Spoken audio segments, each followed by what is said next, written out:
back to my channel. So today we are going to talk about social stratification. So there is one more concept called social system, but we already explained about family, religion and many social institutions in my previous video. So if I am explaining again, it will be repetitive. So I am directly moving to the concept called social stratification. Okay, so what is mean by social stratification? So in our society, people differ from each other based on their age, sex and other personal criteria, because our society is not homogeneous in nature, they are heterogeneous in nature. But apart from these personal difference, society again differentiated or categorized people into different layers based on some social criteria. Okay, so socially differentiated men are socially unequal based on social rewards like status, power and income, etc. So this is actually called as social inequality. We can say that because each person is comes under different layers. So in the broad sense, we can say that social stratification is a form of social inequality. Okay, so social stratification means division of society into different layer or different strata. Okay, and the people who comes under these different strata share some kinds of a common identity and similar lifestyles. So now we can take it an example of caste system in India. We all know that in today's society also this caste system is existing. And these castes divided into different layers or strata like Brahmins, Kshatriyas, Shudras and Vaishyas. Okay, so this is actually called strata. Here particular social group or social institutions divided into different layers. Okay, and people who comes under these different layers share common identity and common lifestyle. Say for example, people who comes under Brahmanical category, they have their own lifestyle, and people who comes under Kshatriya, they have their own lifestyle. Okay, so the caste system is one example of social stratification because here the social institution, or we can say that the social group is actually divided into different layers or different strata, and many people who share common identity and common lifestyles is comes under these different strata. Okay, so we can say that all the societies are all the society contain particular kinds of strata, because there are many or different types of stratifications are there in our society. Say for example, I already mentioned caste. Another example of stratification is class stratification, and one more example if you say taking the slavery. Okay, so I already mentioned about caste as a social stratification system or social stratification. So moving on to the class, and we all know that the main important types of division of class is upper class, lower class and middle class. Also you can see mainly two types of strata. One is master and another one is subordinate of this master, and this master have complete or uncontrolled power to control this particular kinds of subordinate, or we can say that the working class. So moving on to characteristics of stratification. First characteristics of stratification is considered as stratification is universal. Why it is says as universal? You can see in all and each and every society you can find this stratification, but in different forms. Okay, in primitive society also you can find stratification, and in modern society also you can find the stratification. So but the thing is that the characteristics or type of stratification is different in each society. Okay, in primitive society the characteristics of a stratification or type of stratification is different, whereas in modern society the types of stratification is different. But we can say that in each and every groups and society or the world this stratification is existing. So the second characteristics of social stratification is considered as social stratification is social. Okay, so as I mentioned before, we are not categorizing or making the strata based on our individual difference, whereas the stratification is based on our social difference like or social rewards like power, status, income. Okay, that's why it is called as social stratification is social. We are not categorizing a human being based on their age, sex or other personal characteristics, but the stratification is actually based on socially approved rewards called status, power and income. That's why it is social rather than becoming a personal thing. And then the last characteristics of a social stratification is considered as social stratification is diverse in form. Okay, so as I mentioned before, this social stratification existing in every society, I mean each part of our world, the stratification is existing, but it is in different forms. So in India we can say that mainly the social stratification is based on caste, class. Okay, but moving on to our primitive or ancient society, the classification was based on 4 varnas, right? And if you're moving on to Greek society or ancient Greek society, they mainly based on, the stratification was mainly based on slavery and freemen. Okay, so in each and every society stratification is existing, but its form is different. Okay, that's why the third characteristics or the final characteristics of a social stratification is considered as social stratification is diverse in form. So now we can study about some of the perspective to study about social stratification. So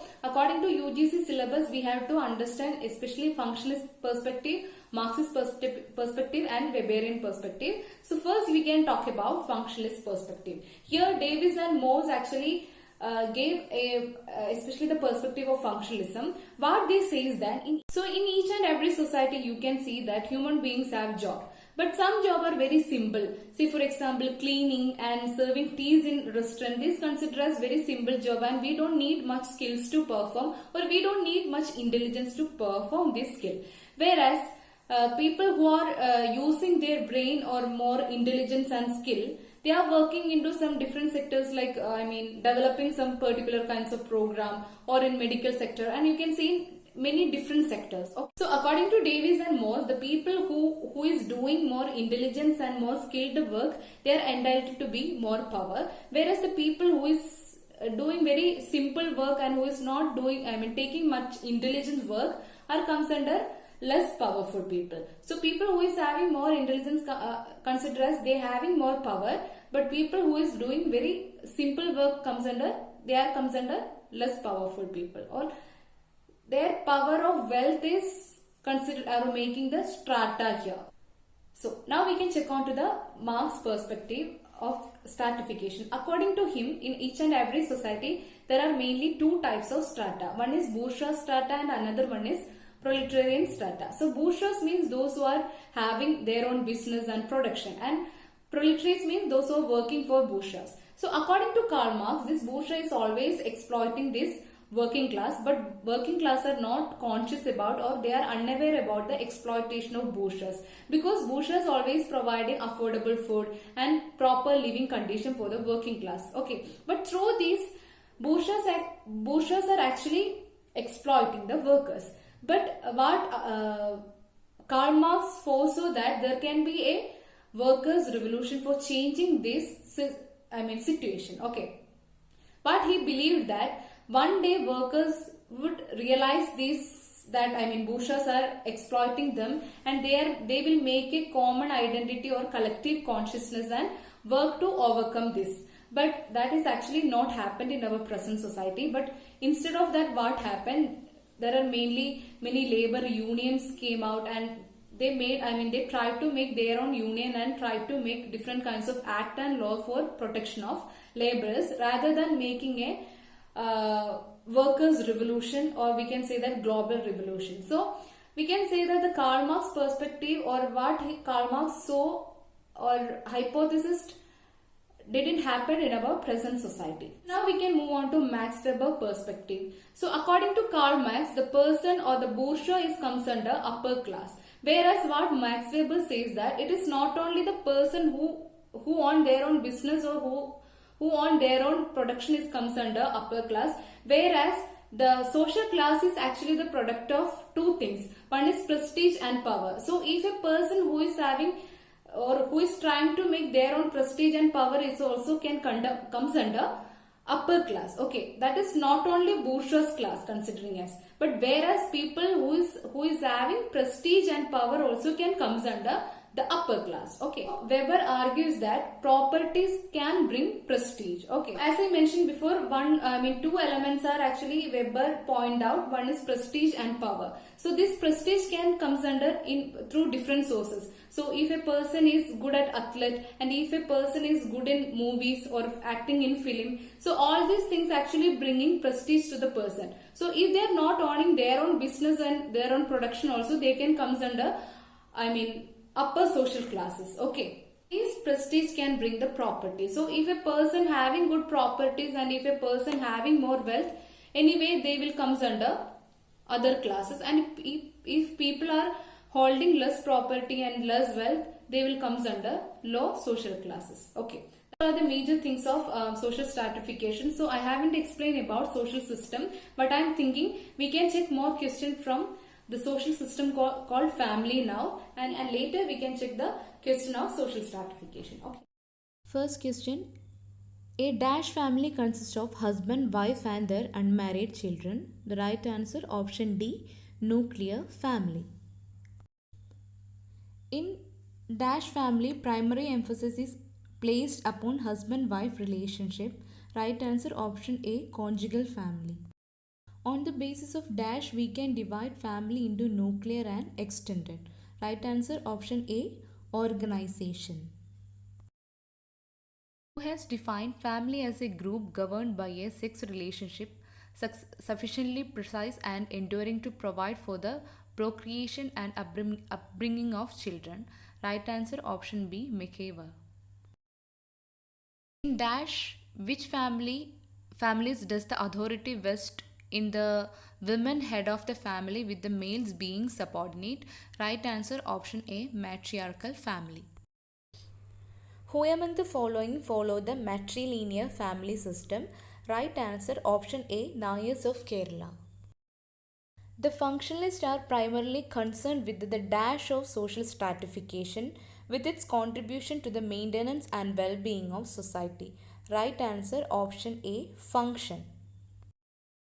Who has given the concept of atomistic family? Right answer option D, Zimmerman. So the atomistic family is which has virtually no power and little field of action. Dash refers to the division of a population into strata, one on top of another, on the basis of the possession of certain characteristics which the society regards as desirable or less desirable. Right answer option B, social stratification. Membership in the caste is dash. Option A, ascribed status is the right answer. The caste system is dash in nature. The right answer option A, hierarchical in nature. If a person become a minister from an ordinary shopkeeper, the mobility is called, right answer option A, upward mobility. Political mobility involves, right answer option D, changes in class position.